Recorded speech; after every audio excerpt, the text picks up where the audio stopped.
Mensagens que edificam, ministradas pelo pastor Sidney Ferreira.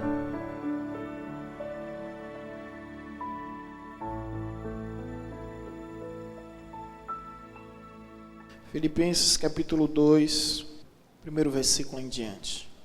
Filipenses 2, primeiro versículo em diante. Amém? Assim está escrito: se há, pois, alguma exortação em Cristo, alguma consolação de amor, alguma comunhão do Espírito, se há entranhados afetos e misericórdias, completai a minha alegria, de modo que penseis a mesma coisa, tenhais o mesmo amor, sejais unidos de alma, tendo o mesmo sentimento. Nada façais por partidarismo ou vanglória, mas por humildade, considerando cada um dos outros superiores a si mesmo. Não tenha cada um em vista o que é propriamente seu, senão também cada qual o que é dos outros. Pai, mais uma vez te rendemos graça e nesta hora, por meio da tua palavra, para que ela possa vivificar os nossos corações e que venhamos sair desse lugar avivados para vivermos assim, conforme a tua vontade. Essa é a nossa oração, em nome de Jesus. Amém. Meus amados, nessa manhã eu gostaria de falar sobre os inimigos da comunhão. Os inimigos da comunhão são muitos. E evidentemente, por mais que a gente venha enumerar alguns, não vai exaurir, né, tamanha realidade que existe dos inimigos da comunhão. Porém, nós vamos citar os inimigos da comunhão que o apóstolo Paulo percebeu na igreja de Filipenses. Não é? Então, esses aqui nós vamos mencionar. Mas para entendermos, para melhor identificarmos os inimigos da comunhão, é importante primeiro refletirmos sobre o que é comunhão. A palavra comunhão advém do grego, da expressão chamada koinonia. E koinonia significa companhia.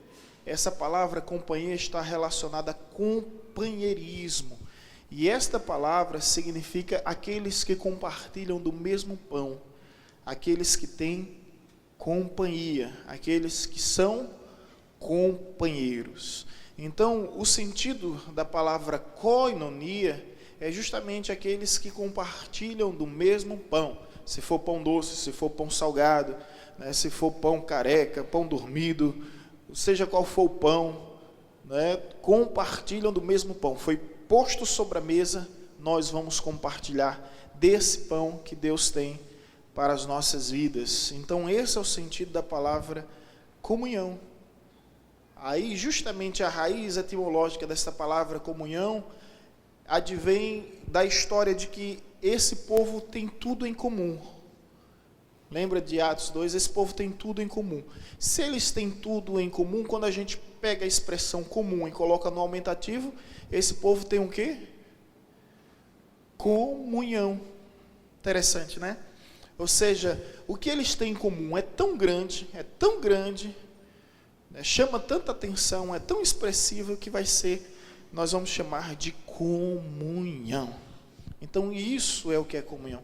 E qual é a fonte da nossa comunhão? A fonte da nossa comunhão é Deus. Somente Deus pode gerar comunhão no meio do seu povo. A gente vê isso no Salmo 133. Só com bom e com suave é que os irmãos vivem em união.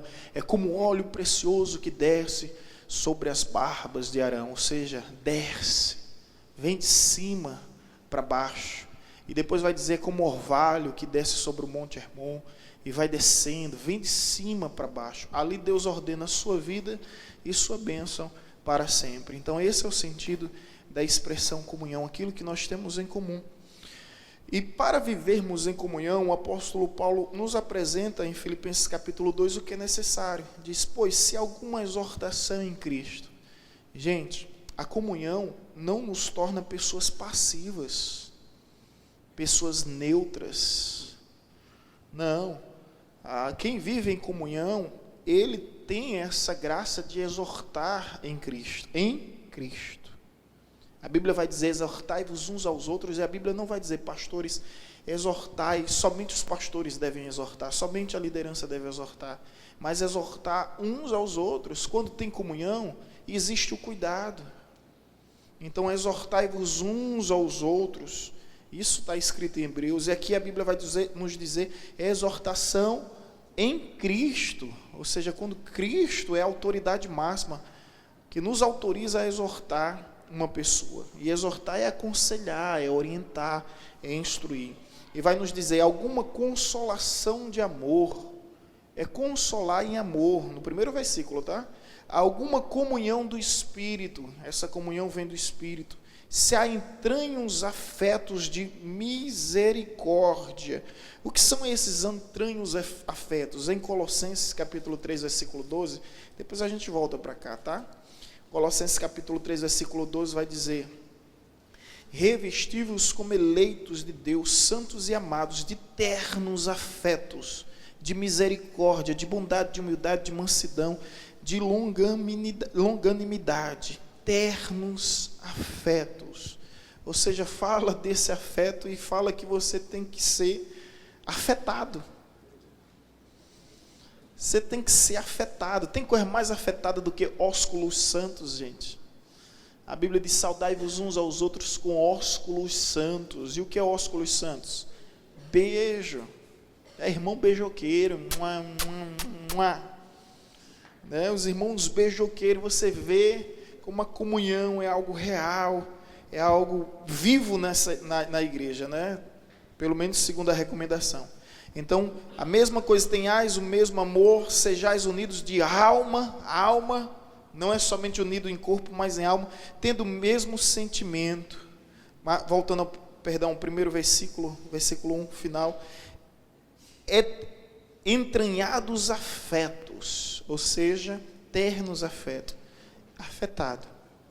Aí no versículo 2, essa afeição que vem de Deus, ela nos torna afetado mesmo, gente. Não tem como não ser diferente. Versículo 2, completai a minha alegria. O apóstolo Paulo está dizendo que se alegra de ver isso na igreja. Evidentemente, se Paulo se alegra em ver isso na igreja, é o que Deus espera da sua igreja. É o que Deus espera do seu povo.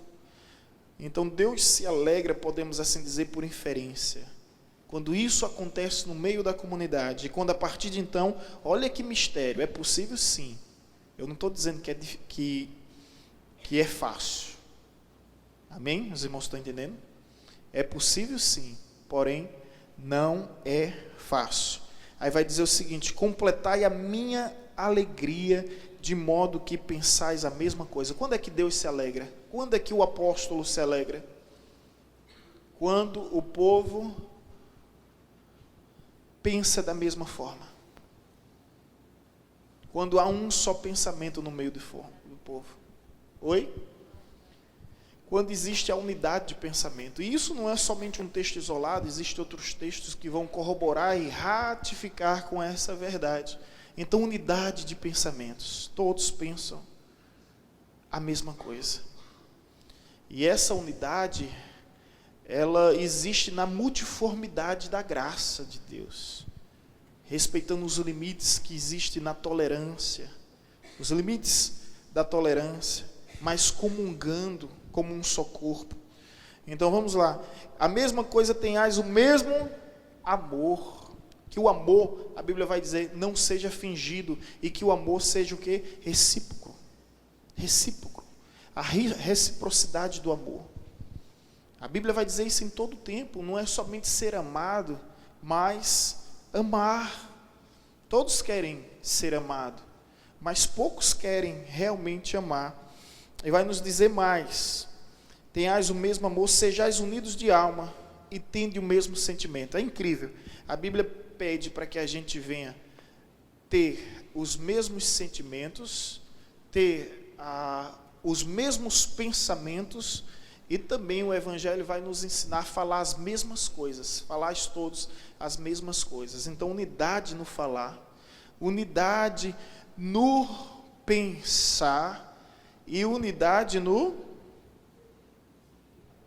sentir. Amém? Os irmãos estão aqui?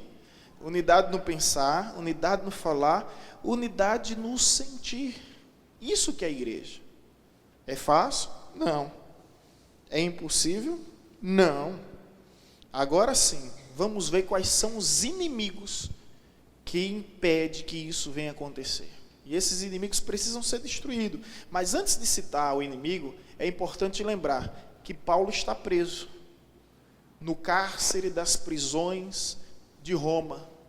E Paulo, quando está preso, ele tem a oportunidade de escrever essa carta. Aí em Filipenses capítulo 4, versículo 2, se você puder ler, por gentileza.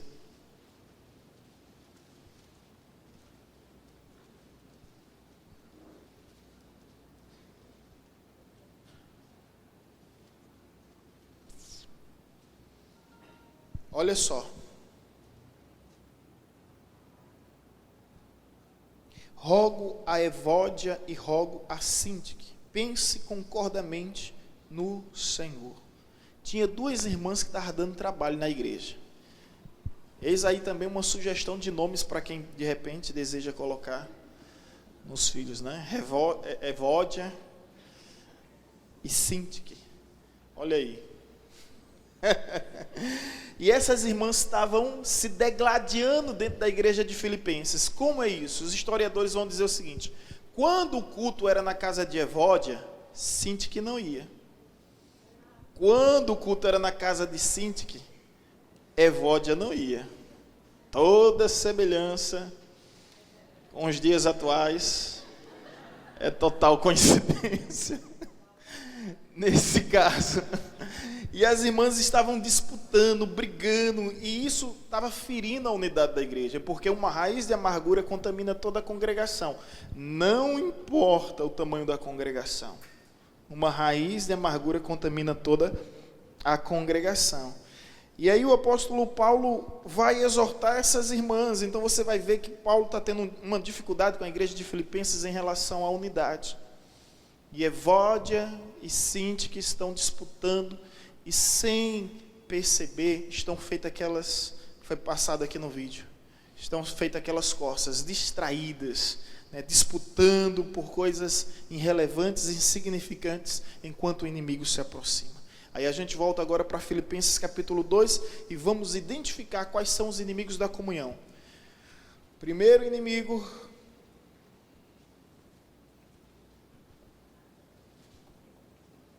muito bem, versículo 3. Eu vou preferir essa expressão aqui, tá? Que diz o seguinte: nada façais por partidarismo. Primeiro inimigo que se manifesta no meio da igreja, no meio do povo de Deus, é o partidarismo.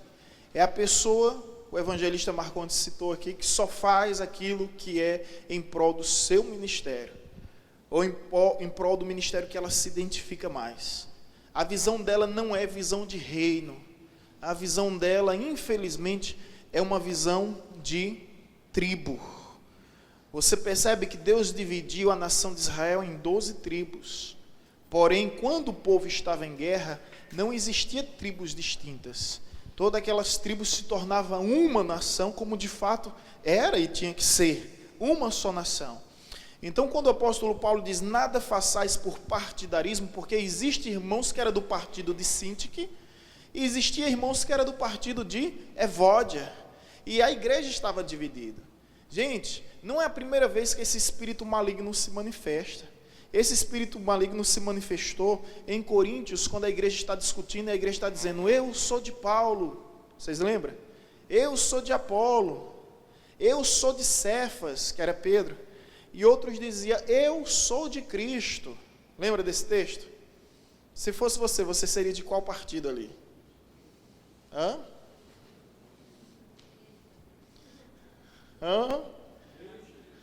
O pior partido ali, sabe qual era? O pior partido era o de Cristo, gente. Era. Escuta a expressão que eu estou dizendo, tá? O pior partido, porque não existia partido bom. Não existia partido bom. O pior partido, todos estavam errados, mas os que estavam mais errados eram aqueles que diziam que era de Cristo. Sabe o que eles diziam? Quando a igreja estava dividida em 3 partidos, de Pedro, de Apolo, o de Paulo, tinha outros que diziam, eu não me submeto a ninguém. Meu pastor é Jesus Cristo. Não é nem Paulo, não é nem Pedro nem Apolo, oi? Não se submetia a autoridade nenhuma. É aquele povo, e tem uma igreja, né, que é a igreja sem nome, e eles vivem nessa mesma cosmovisão. Então o pior partido ali era o partido que dizia eu sou de Cristo, era aquele que não queria prestar satisfação a ninguém. Eu já contei algumas vezes quando um jovem chegou e disse bem assim, pastor, eu só obedeço a Cristo, não obedeço mais a ninguém, só a Cristo. Eu disse, que bom, que se você só obedece a Cristo, você vai ver em Romanos capítulo 13, Cristo dizendo, toda autoridade foi constituída por Deus, e não há autoridade que por Ele não seja constituída. Quer desonrar a autoridade, atrairá maldição sobre a sua vida. E eu disse, a partir de hoje, se você quer obedecer somente a Cristo, obedeça a seus pais, honre. Obedeça a seu patrão, honre. Obedeça a suas lideranças espirituais, honre. Então o pior partido era realmente o de Cristo.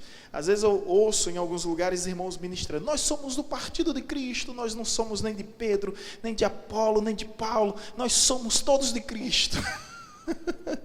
Não sabem o que estão falando. O pior partido que havia. E aqui a igreja está dividida. A igreja criou partidos. E aí o sentido da palavra partidos é justamente partir. É justamente partir. E o apóstolo Paulo vai dizer, não façais por partidarismo. Meus irmãos, o que é que te move? O que é que move o seu coração? O que é que arde o seu coração? Seja movido pelo reino, seja movido pela causa do reino, seja guiado pela causa do reino, e que você não venha fazer nada por partidarismo, porque esse é o inimigo da comunhão. O inimigo da comunhão é quando você não consegue ver o todo. Isso é triste. Você só consegue ver partes. Isso é triste. E convém que um juiz ouça todas as versões, e não somente ouça uma versão para dar o seu veredito ou o seu ultimato. A sabedoria nos ensina que a gente tem que ouvir o todo, não ouvir partes, mas a gente tem essa tendência, intrinsecamente inerente à nossa natureza, de sempre sermos movidos por partes. Sempre ser movido por partes, o que de fato é perigoso. E esse é o inimigo da comunhão que precisa ser combatido. Agora veja bem, se esse problema afetava a igreja nos seus primeiros séculos, imagine a igreja hoje. Imagine a igreja hoje, séculos e séculos depois, como essa igreja não é afetada, como essa igreja não sofre por causa de partidarismo. Ontem eu estava falando com alguns amigos que a igreja na Turquia, que na Turquia existia Constantinopla, a cidade de Constantinopla, hoje é chamada a cidade de Istambul, porque os muçulmanos entraram lá, e assim que entraram, mudaram o nome da cidade. Constantino, você sabe que foi o primeiro imperador, em 313, a declarar a liberdade de culto aos cristãos. E Teodósio, já na frente, em 380, vai permitir que o cristianismo seja a religião oficial de Roma. A Turquia é o lugar onde tem as 7 igrejas da Ásia Menor, onde Cristo se revela em Apocalipse. Hoje essas igrejas se tornaram mausoléus, museus, não existe mais. E o que mais me deixa triste é que a Constantinopla se tornou em Istambul, que é o nome justamente islâmico, e que uma igreja, uma das maiores igrejas católicas lá, que era a igreja de Santa Mônica, hoje se tornou uma mesquita. Porque isso aconteceu porque o cristianismo começou a viver em partidos, partidaristas. Gente, deixa eu dizer algo que vai ferver o seu coração, estremecer sua alma. Um dia estava conversando um muçulmano e um cristão. E eles estavam falando, o cristão estava perguntando sobre o crescimento do mundo islã, que de fato é algo que nos assusta. É a religião que mais cresce. Eu já expliquei, não por conversão, mas por taxa de natalidade. O cristão que só quer ter 2 filhos, no mais 3. O pai de Vanessa disse que 1 é pouco, 2 é bom, 3 é mundiça. Então essa é a cultura do mundo ocidental, da grande influência cristã, só querem ter 2, no máximo 3 filhos. Pergunta o muçulmano quantos filhos eles querem ter. 10, 11, 12, por aí vai, viu? Eles querem ter, encher a casa mesmo. Então, eles crescem, a religião que cresce, não por taxa de natalidade, ou melhor, não por conversão, mas por taxa de natalidade. Isso significa que em 2050 o mundo todo vai ser islâmico. Eles estão vindo aí, o governo anterior abriu as portas, deu terreno e fez de tudo para que eles viessem. Eles estão vindo aí, viu? E o cristão perguntou ao muçulmano: como é que vocês estão crescendo tanto? E uma resposta muito que me incomoda. Sabe qual foi o que o muçulmano disse? Enquanto vocês estão divididos em suas denominações, nós estamos unidos em nome de Alá. A gente estava em Nazaré, eu, minha mãe e minha esposa, gente, 5 horas da manhã, eles começam a gritar: Alá! Bagdá! Significa Alá é grande. O tempo todo, disciplina, reverência, não existe igual aquele povo. Você imaginar em rupturas, rompimentos, não há, é inconcebível a ideia. Eles estão fazendo o que estão fazendo com a Igreja Católica. A maior perseguição do mundo islâmico é com o cristianismo católico sobretudo. Porque quando eles veem a Igreja Católica e veem aquelas imagens, eles chamam os católicos de idólatras, de pagãos. Porque eles acreditam no que Deus disse a Abraão. Que Deus é um só, e que Deus não pode ser materializado em barro, em gesso, em ouro, em prata, em madeira. Eles estão errados, mas você vai ver que existe um zelo na vida deles grandes. Não há nada que admire, que faça com que eu venha admirá-lo. Mas eles fazem isso pensando que estão certos. Isso é um fato. Agora deixa eu trazer aqui o teor do assunto.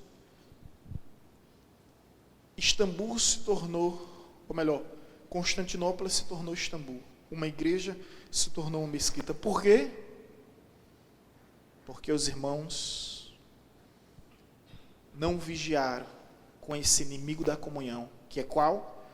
O partidarismo. Gente, eu queria que você refletisse muito sobre isso. Nada façais por partidarismo. Que você possa avaliar, se reavaliar, se examinar sempre e perguntar: será que eu estou sendo movido pelo partidarismo? E corrigir para que você não seja dominado por esse espírito. Entendeu? Porque as igrejas islâmicas, as mesquitas islâmicas estão unidas em nome de Alá. E as igrejas evangélicas estão divididas. De uma pessoa me perguntou, e são perguntas que nos deixam encabulados sem resposta, né? Diz bem assim: por que tem tantas denominações evangélicas? Esse não é um bom exemplo nosso, não, gente. Não é um bom exemplo. Aí eu tento disfarçar, já que eu estou diante da liderança. Só, tem a vantagem. Qual é a vantagem? É que nós não temos um Papa. Tento disfarçar. É verdade, graças a Deus nós não temos um Papa, porque existe uma lei católica que é a infabilidade papal. O que o Papa disser é Deus falando na terra. Se o Papa agora for a favor dos homossexuais, já era. É a infabilidade papal. E graças a Deus o protestante não tem isso.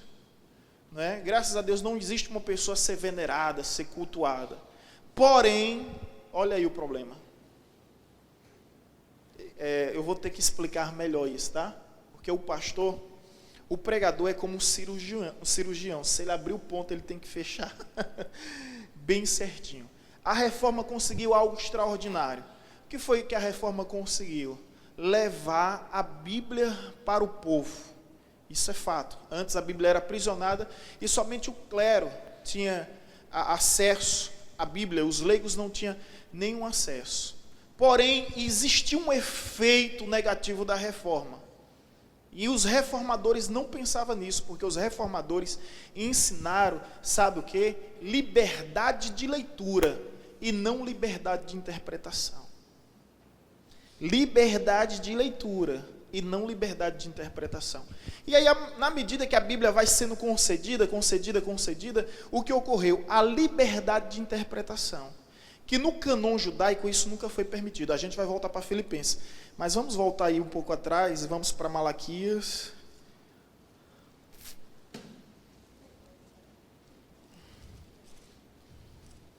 Malaquias 3:10 não, porque sempre quando fala Malaquias a gente pensa 3:10. Malaquias capítulo 2, versículo 7. Os irmãos estão ouvindo? Estão ouvindo os irmãos? Malaquias 2:7 diz bem assim: porque os lábios do sacerdote devem guardar o conhecimento, e da sua boca devem os homens procurar a instrução, porque ele é mensageiro do Senhor dos exércitos. O cânon judaico, a cultura judaica dizer bem assim: olha, o sacerdote é que tem que ensinar, o sacerdote é que tem que instruir o povo. Aí a reforma, ela trouxe essa grande, que é considerado um dos maiores atos da Idade Média, né?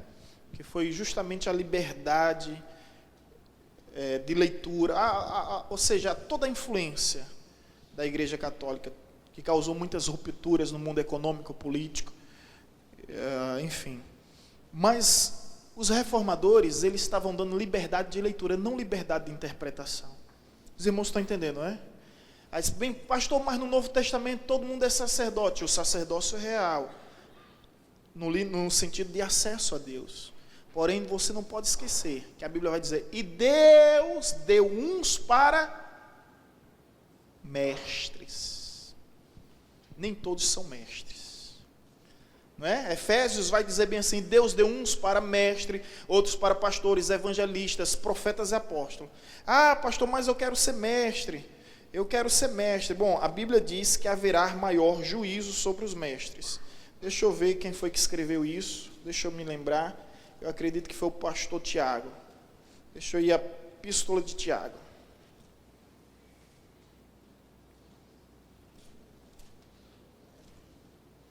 Tiago vai dizer: não seja muitos de vós mestre,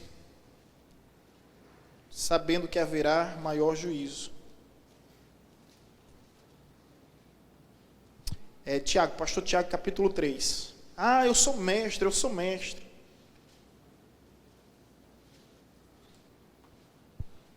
Tiago, capítulo 3, versículo 1. Os irmãos estão lendo? Meus irmãos, não sejam muitos de vocês mestres, pois vocês sabem que nós, os que ensinamos, seremos julgados com maior rigor.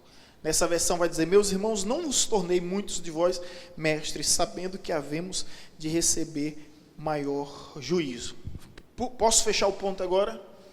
Vou fechar esse ponto e vou dizer bem assim: o sacerdócio real do Novo Testamento mas não se esqueça que existe um dom de mestre. Existe um dom, dar-vos-eis mestre. Deus deu mestre. E aqui vai dizer: nem todo mundo é mestre. E aquele que quer ser mestre, saiba que haverá maior rigor. Agora a gente volta para Filipenses capítulo 2. Nada façais por partidarismo. E quando a gente volta a esse texto, a gente se depara com essa realidade evangélica. Igrejas, isso é bom. Aí vem aquele subterfúgio: é melhor um bar do que... verdade. Está repreendido. É melhor uma igreja do que um bar. Verdade, é melhor uma igreja do que um bar. Mas que tipo de igreja é essa? Eu sou de uma época em que eu vi os televangelistas pregando e dizer bem assim: procure a igreja mais perto da sua casa. Deus me livre de falar isso. Hoje a gente não fala mais isso. Hoje a gente tem que falar o seguinte: procure a igreja mais perto da Bíblia. Por quê, pastor? Porque dependendo da igreja onde ele vai entrar, não é igreja. E sabe como é que Jesus chama ela? Sinagoga de Satanás. Jesus, viu? Vai brigar com ele. Lá em Apocalipse: sinagoga de Satanás. E aí a gente tem que ter cuidado, porque o próprio Jesus diz bem assim em relação aos fariseus: vocês rodeiam toda a terra para ganhar um prosélito, e depois que ganha, tornam o réu do inferno 2 vezes. Isso é forte, né, gente? Então, quem está em uma seita é réu do inferno 2 vezes. Uma porque está perdido no mundo e outra porque está perdido na potestade religiosa que escraviza o ser humano. Então, nada façais por partidarismo. Esse problema nós não temos como resolver. A minha tese do mestrado, que se Deus permitir eu vou apresentar no final do ano, é justamente a importância da educação teológica na formação de ministros evangélicos. Porque existem muitos ministros evangélicos leigos, desinformados, despreparados, e essa igreja está sofrendo esse partidarismo. Por quê? Por quê? Agora nós vamos entender no segundo inimigo. Qual é o segundo inimigo? Nada façais por partidarismo ou, Filipenses capítulo 2, versículo 3. É verdade, ó. Ou vanglória. Ou seja, tem pessoas que são movidas pelo partido e tem pessoas que são movidas pela vanglória. O que é a vanglória? É o orgulho, é a soberba, é a arrogância, é o indivíduo ser pedante, é a altivez. Em suma, é a vaidade. Você sabe qual é o sentido da palavra vaidade? A raiz etimológica da palavra vaidade é vai-idade. Idade, vai. A idade que se vai. Aí junta, vai, idade. Transitoriedade. Transitório, efêmero. Tudo isso passa. Lembra quando a gente sempre diz o céu é maior? Porque tudo isso passa, gente. Mas existem pessoas que são movidas pela vaidade. A vaidade do ter. A vaidade do ser. A vaidade do fazer. E Deus em todo tempo está corrigindo o seu povo, para que não seja ludibriado pela vaidade. Porque tudo passa. Tudo passa e realmente tudo é passageiro e a gente tem que focar agora no que? No céu. Esses são os inimigos da comunhão e esses inimigos são atuantes, não é de agora. E eu diria mais agora do que nunca, porque nós estamos nos dias que antecedem a volta de Cristo. E a tendência não, já está escrito e assim será, é que as portas do inferno se abrem e demônios que nunca surgiram na terra começam a aparecer. É a besta que vai emergir dos 4 cantos da terra. E aí vem a vaidade, que é justamente o orgulho, é justamente a altivez. Essa vaidade faz com que a pessoa se empolgue, não pela causa, mas pelos créditos. A pessoa se empolga quando vê no final o seu nome citado nos créditos. Essa vaidade nos mostra que João Batista não teve, quando ele percebe que chegou a hora de sair de cena, e ele sai de cena e diz: o importante é que ele cresça e que eu diminua. E se João Batista fez isso, nós devemos entender que assim também deve ser. É hora que você tem que sair de cena. Para que Cristo resplandeça, é necessário que o homem desapareça. Amém? Então, meus irmãos, não seja movido por partidarismo, essa era a realidade. Não seja movido por vanglória, que é justamente a vaidade. A vaidade. E agora, nesse capítulo ainda, outros inimigos da contenda. Versículo 14. Eu identifiquei 4. É lógico que existe mais, mas eu estou falando do que o apóstolo Paulo viu na igreja de Filipenses. Versículo 14. Fazei tudo sem... De novo ela. Ô miserável. Ô miserável. É a murmuração, pois não? Aí eu vou voltar para fechar esse ponto depois, viu? Mas obrigado pela observação. Vanglória, partidarismo o primeiro, vanglória o segundo, terceiro, murmuração. A Bíblia nos diz que a murmuração atrai o devorador, e por causa da murmuração o povo não pisou na terra que mana leite e mana mel. Meu irmão, você precisa entender que a murmuração te afasta das bênçãos de Deus, a murmuração te afasta das promessas de Deus. Murmuração são os questionamentos e as indagações que a gente produz em nosso coração por meio da falta de confiança em Deus. O povo que mais murmurou foi o povo do deserto, os hebreus que estavam no deserto. Agora, se tinha um povo para acreditar e confiar em Deus, era aquele povo, porque eles viram e ouviram coisas que nunca ninguém viu e nem ouviu, até hoje. Foi a geração que mais viveu o milagre. Você concorda comigo? As 10 pragas do Egito, o mar se abrindo, uma coluna de fogo durante a noite para protegê-los do frio e da serpente, uma nuvem para protegê-los do calor, era água fluindo da rocha, maná caindo do céu, pássaros, codornizes caindo nos pratos dele. Era tanto milagre, águas amargas se transformando em águas doces, as vestes não envelheciam, as sandálias não se desgastavam. Olha que coisa boa, gente. Era fantástico. Então esse povo tinha milagre, tinha fé. A questão é que a gente pergunta, por que esse povo murmurava? Esse povo murmurava não é porque eles não confiavam no poder de Deus, é porque eles não acreditavam na vontade de Deus. A pior incredulidade não é aquela que duvida do poder de Deus, é aquela que duvida da vontade de Deus. Eles sabiam que Deus era poderoso para fazer, mas eles pensavam, Deus pode, mas não quer. É assim que os cristãos murmuram até hoje. Deus pode abrir, mas não quer, aí começa a murmurar. Deus pode fazer, mas não quer, aí começa a se entregar às lamúrias, às injúrias, e começa a viver uma vida de murmuração. E eu não sei se você consegue viver ao lado de uma pessoa que murmura. É muito difícil. A pessoa murmura por tudo. Se faz sol, ela vai murmurar. Meu Deus, como está quente o dia hoje. Se chove, ela vai murmurar. Meu Deus, também para que esse exagero todo? Se está quente o dia, se está frio, ela vai reclamar. Não importa, a pessoa que murmura, ela desempregada, ela vai murmurar. Oh Deus, porque o Senhor não abre essa porta de emprego? Quando Deus abre a porta de emprego, ela acorda cedo, ela, misericórdia, todo dia, a mesma coisa. Vai reclamar de todo jeito. Vai reclamar de todas as... É uma tendência da pessoa murmurar. E esse é o inimigo da comunhão. E esse inimigo da comunhão é quando a pessoa começa a murmurar as coisas na igreja, no ministério. Quando começa a murmurar, eu não vou por causa disso, eu não quero por causa daquilo, e começa a ver somente os problemas, começa a ver somente os defeitos. Gente, a gente ainda não chegou no céu.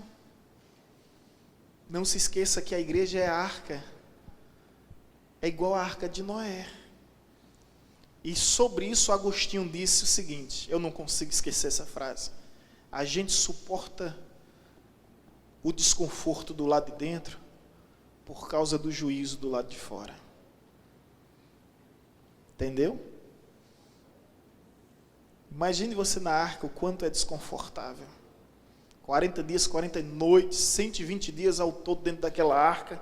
40 dias e 40 noites era de chuva, chuva forte.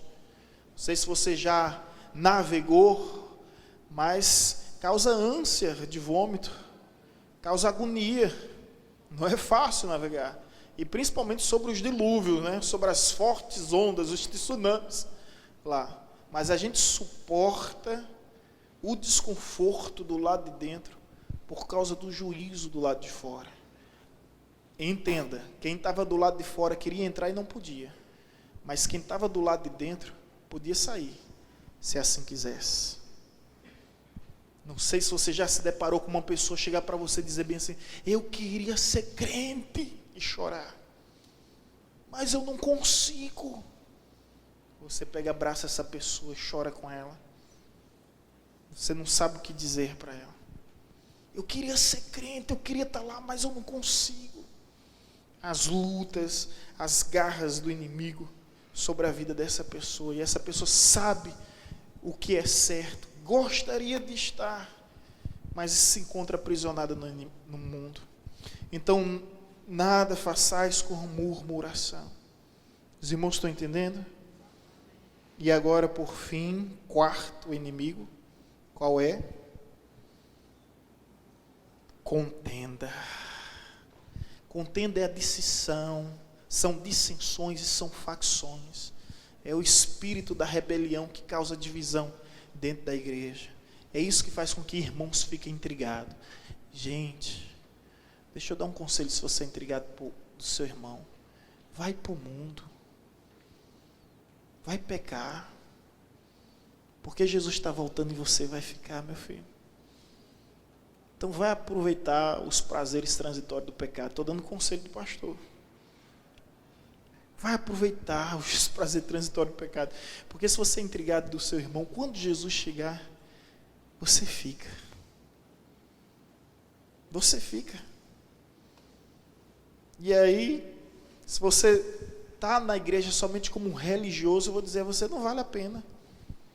Não vale a pena. Vai pecar. Jesus diz bem assim, pastor, talvez você esteja dizendo, pastor, que conselho duro é esse? Aí eu digo bem assim, foi o que Jesus disse a Laodiceia, a igreja de Laodiceia. Ou você é quente, ou você é frio. Ou você é ou você não é. Mas o morno, o que é que Jesus diz? Eu vomito. É forte, né? É forte. Então, meu irmão, vai pecar. Se você, pastor, o senhor é doido de falar uma coisa dessa, eu digo bem, se a pessoa for crente de verdade, sabe o que é que vai acontecer? Ela vai se arrepender. E hoje, no culto de ceia, ela vai pedir perdão. Mas se ela não for, é um trabalho a menos. É um trabalho a menos. Entendeu? Se ela não for realmente convertida, se ela não for realmente temente a Deus, é apenas uma formiguinha de folha, pegando carona. Gente, é sério, escute, para que não haja escândalo.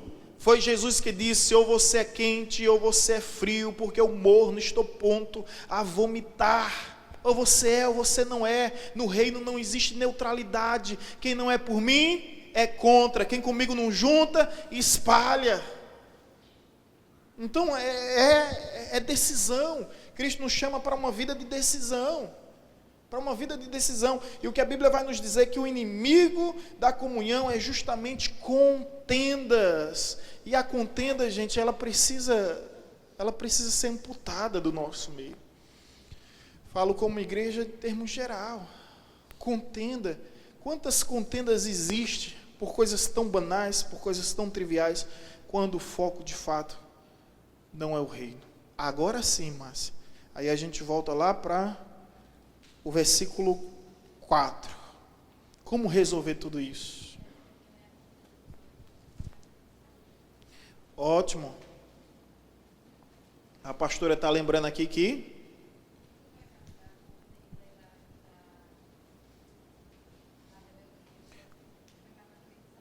o pecado da contenda, é pior do que o da feitiçaria, né?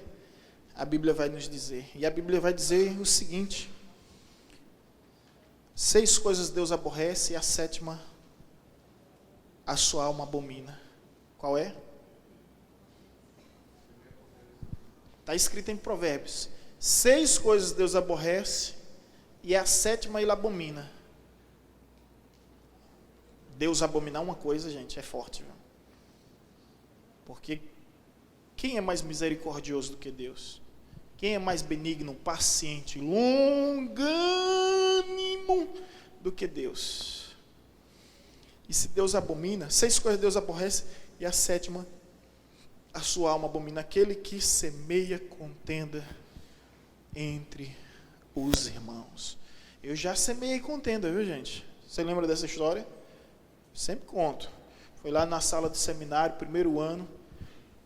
Houve uma matéria que eu estava pagando no primeiro ano e tinha uma irmã que estava pagando no 4º ano. Essa irmã está fazendo missões, eu não sei se na África, eu não lembro o lugar. E o pastor, ela fez uma pergunta ao pastor Thomas, eu já vou resumir a história, você já ouviu? E o pastor Thomas foi muito rude, muito áspero com ela. E eu fiquei com aquela vergonha alheia. Terminou a aula, ela foi para a praça, para o pátio da praça, sentou lá, ficou lendo um livro. Eu sentei ao lado dela e disse bem assim, irmã, Eloy, isso o que foi aquilo, irmã? Ela disse, aquilo o quê? Aquilo que o pastor fez contigo. Rapaz, não precisava aquilo não. Aí ele olhou para mim, fechou o livro e disse, meu irmão, o céu é maior. Deu vontade de ser um avestruz, enterrar minha cabeça ali mesmo e ficar por lá. Aí eu disse, quando ela disse, o céu é maior. Ela não parou aí não, viu gente? Eu lembro e cito sempre essa parte, o céu é maior. Ela disse, pare com isso, irmão. Você não conhece o pastor Thomas. O pastor Thomas é uma bênção. E depois eu vim ver que aquele jeito gringo dele ser, que ele veio do Canadá, não mudou, né? O norte-americano, ele tende a ser dessa maneira, né? Não tem aquele calor brasileiro, aquele cuidado. Mas eu vi que é uma das pessoas mais doces, mais meiga, né, que eu tive a oportunidade de conhecer, uma das pessoas que mais é apaixonada por Deus e por missões. Mas ela disse, o céu é maior. E aquela frase ficou comigo. Eu me deparo dia após dia com situações semelhantes a essa. E eu tenho que me corrigir e dizer, o céu é maior. O céu é maior. O céu é maior. O céu é maior. Amém, irmãos? O céu é maior. E a pergunta é, para onde é que você quer ir?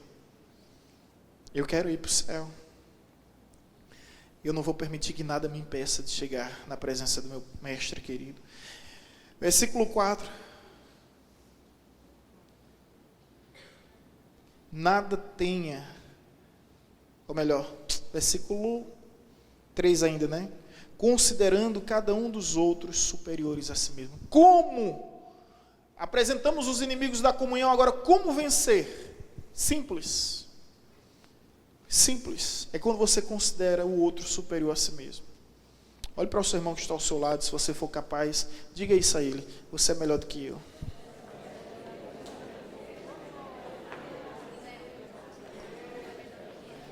Agora discuta com ele, diga, não, você que é melhor do que eu.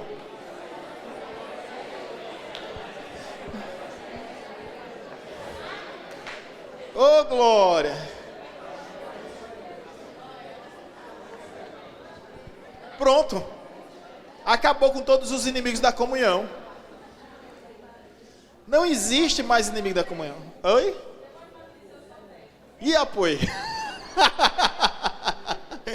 Quem disse?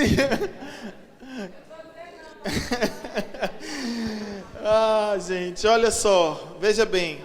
Sabe por quê, gente? A gente aprende nesse mundo, o que é que a gente aprende? O reino é diferente, né? A gente aprende o seguinte, seja melhor do que todo mundo.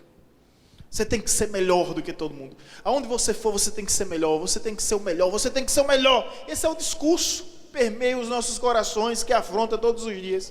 Aí o Evangelho olha para a gente e diz, considere os outros superiores a si mesmo. É porque não existe uma relação saudável quando você se considera superior ao outro. Escute, vou repetir, não existe uma relação saudável quando você se considera superior ao outro. Você sempre vai se achar melhor do que o outro. Você sempre vai, ou seja, ignorar a necessidade, a vontade do outro. Você sempre vai pensar em si. Então o reino de Deus já vem com essa. Considere-se cada um, ou melhor, considerando cada um os outros superiores a si mesmo. Isso não significa que você vai se rebaixar, se humilhar perante os homens, mas você vai ter um sentimento de respeito. Eu poderia resumir dizendo, você não é melhor do que ninguém, ninguém é melhor do que você, portanto, preze pelo respeito.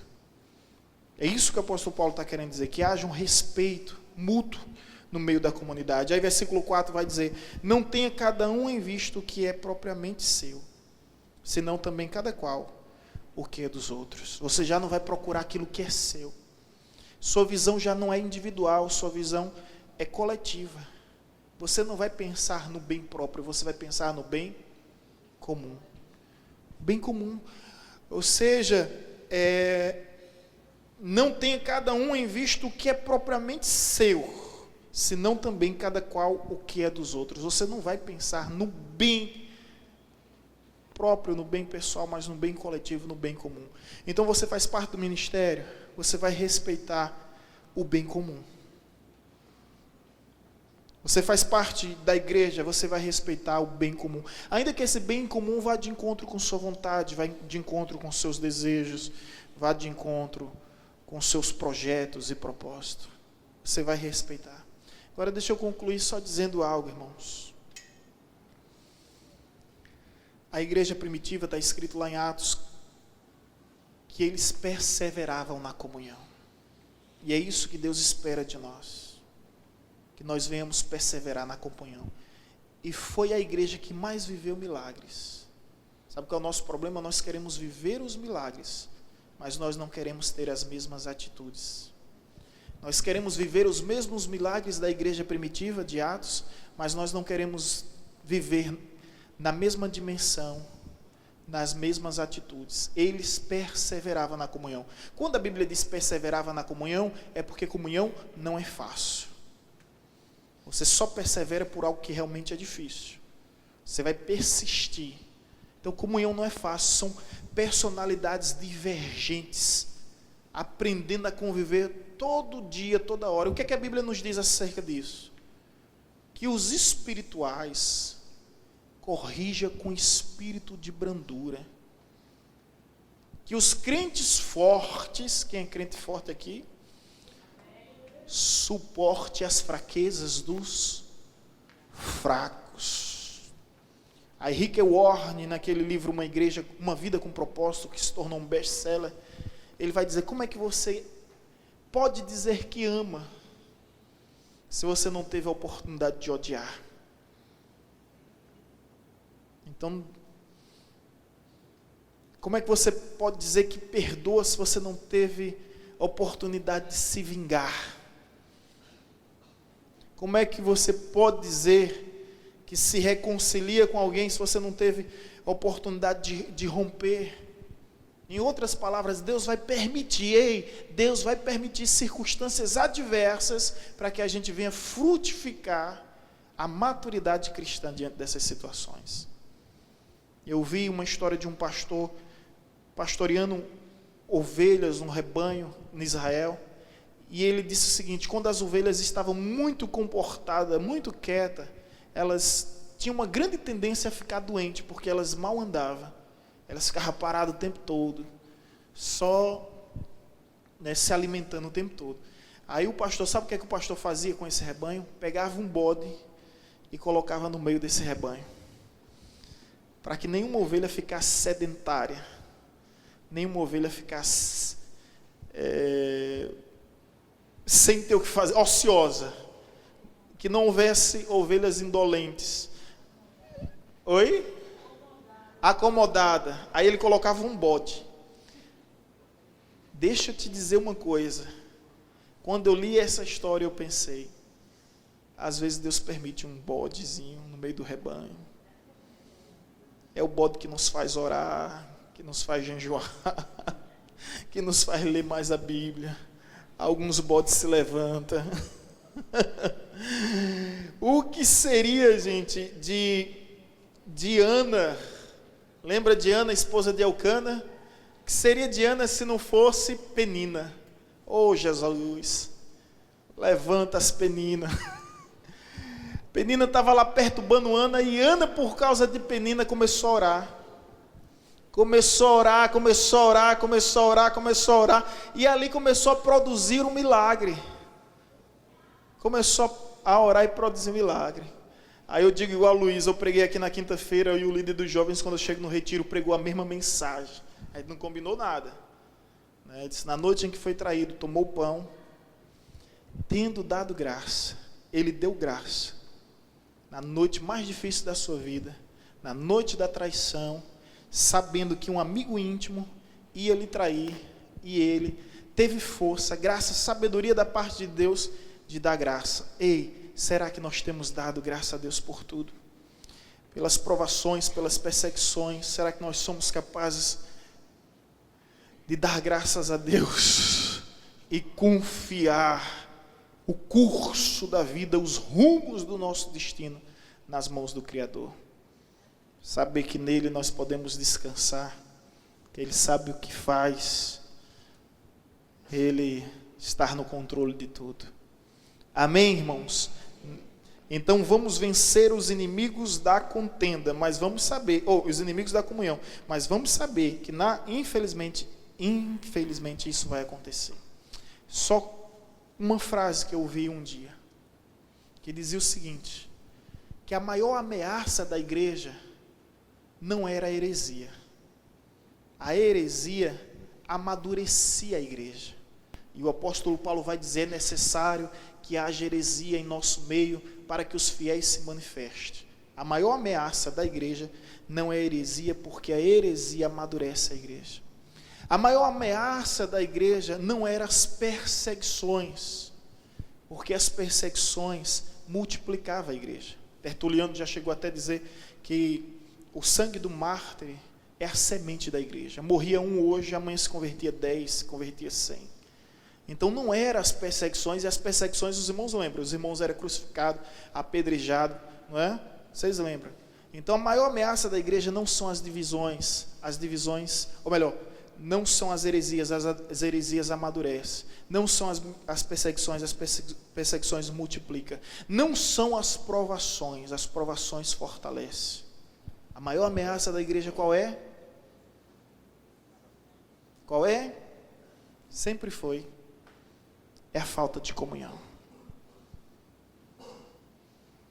A maior ameaça da igreja é a falta de comunhão. Vou repetir. A maior ameaça da igreja não são as heresias amadurecem. Não são as perseguições multiplicam. Não são as provações fortalecem. Quanto mais os irmãos eram provados, mais fortalecido é. A maior ameaça da igreja é justamente a falta de comunhão. E Balaão viu isso, ó. Balaão disse, não há como destruir esse povo, porque contra Israel de Deus não existe encantamento, não existe feitiçaria. Se ele fosse nordestino, baiano, Balaão, ele vai dizer, não adianta, porque contra Israel não existe macumba, não existe simpatia, nada atinge esse povo. E o rei Balaque insistiu, e Balaão pensou, só há uma maneira de destruir esse povo. E ele conseguiu, gente.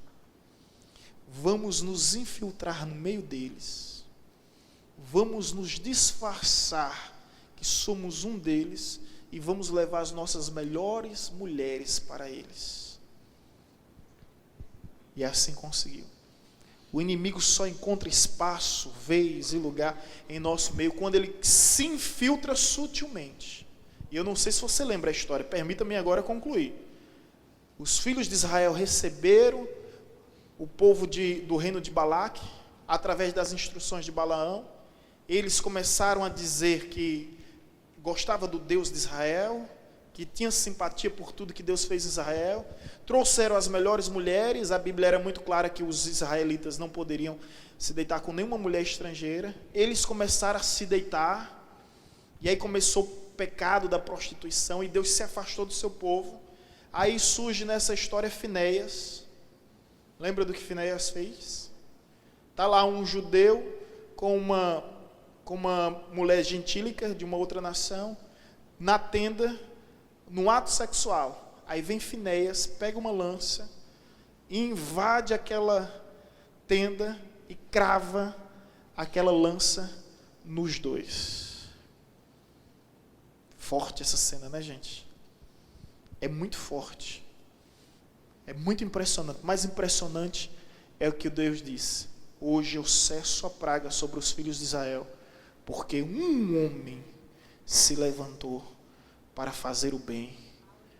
E a partir de hoje, o nome desse homem jamais será esquecido em todo Israel.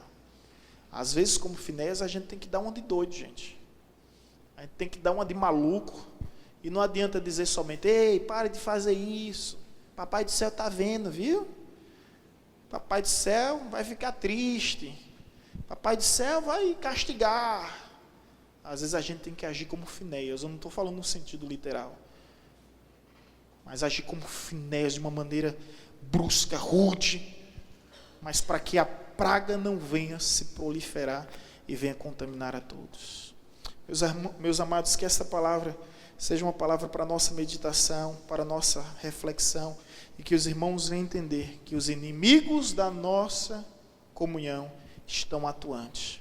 Portanto, cuidado com o partidarismo, cuidado com a vaidade, cuidado com a murmuração e cuidado com as contendas. Será que os irmãos aprenderam mesmo? Quais são os inimigos da comunhão? Primeiro, partidarismo. Segundo, vanglória. Terceiro, murmuração. Quarto, contenda. Que maravilha. A partir de hoje, ninguém aqui vai pecar mais por partidarismo. Ninguém aqui vai pecar mais por vanglória. Ninguém aqui vai mais pecar por murmuração. Oh, glória! E ninguém aqui vai mais pecar por contenda. Graças a Deus, o povo sarado, né?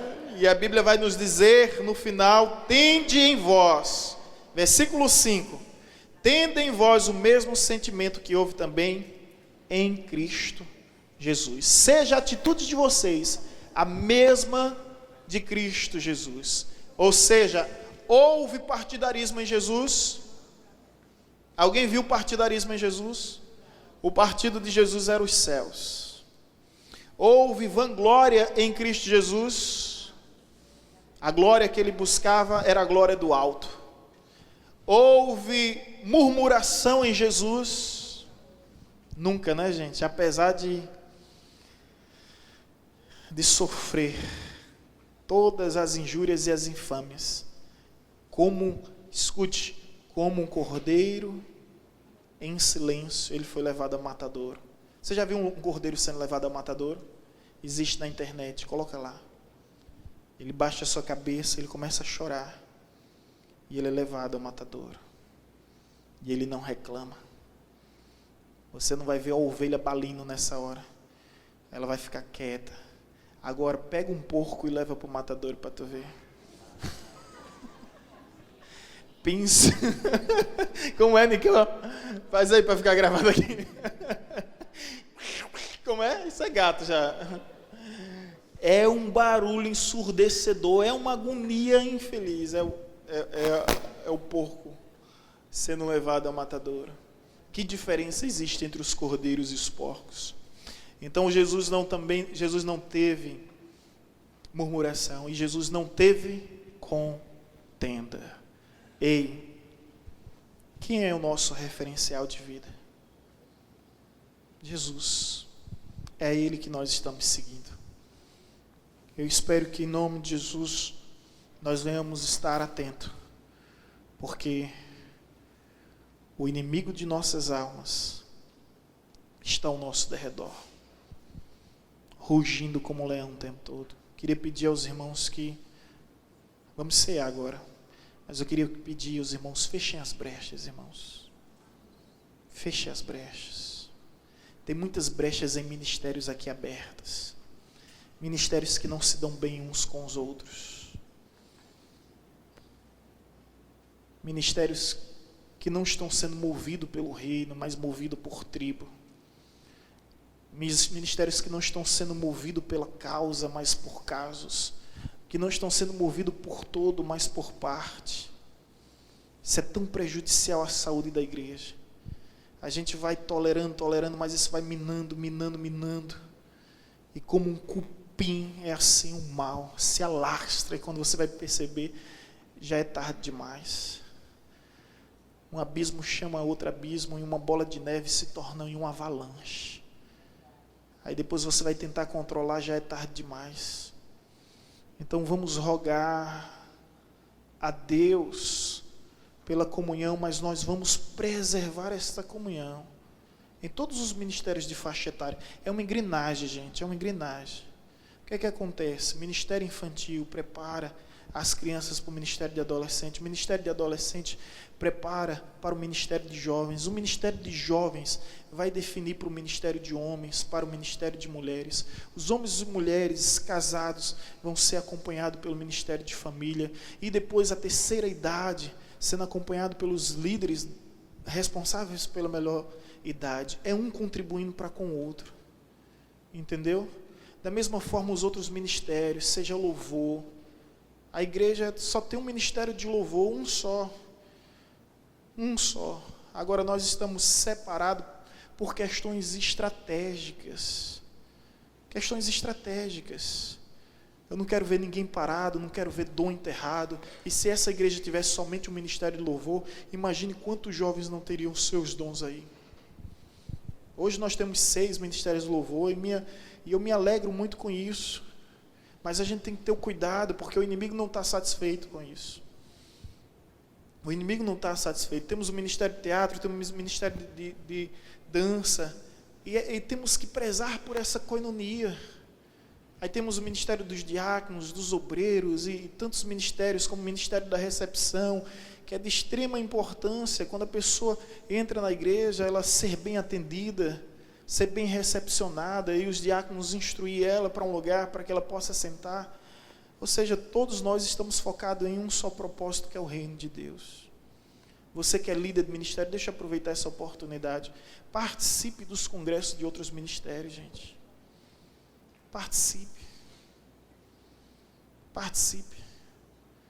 Líder que realiza evento tem que participar de evento. Tem líder que participa somente do seu evento. Espera o ano todo, aí quando chega o dia do seu evento, ali você vê uma empolgação, ali você vê uma motivação. A gente vê, a gente sabe. Ou seja, o objetivo maior não é a glória de Cristo. O objetivo maior são os créditos finais. A história, a minha experiência e a história da igreja confirma como isso já aconteceu. Pessoas que se empolgam, pessoas que se doam ao máximo. Mas quando é o seu ministério, quando é o ministério que faz parte, e aí outros começam a sofrer, que não tem a mesma assistência, que não tem a mesma ajuda. Esses são os inimigos da comunhão. Isso existe. E eu peço aos líderes que estão aqui, fechem essas brechas. Fechem essas brechas. São prenúncios, sabe? A vida são prenúncios que acontecem. Como eu gostaria de dizer tudo que eu sei, mas não posso. Mas são prenúncios. São prenúncios. São prenúncios. E a gente vai ver esses indícios mostrando quem está focado no reino e quem está focado no seu reino. E a gente percebe que não é o nome de Cristo que está para ser enaltecido, mas o nosso nome. Mas o nosso nome. Vamos nos colocar em pé em nome de Jesus.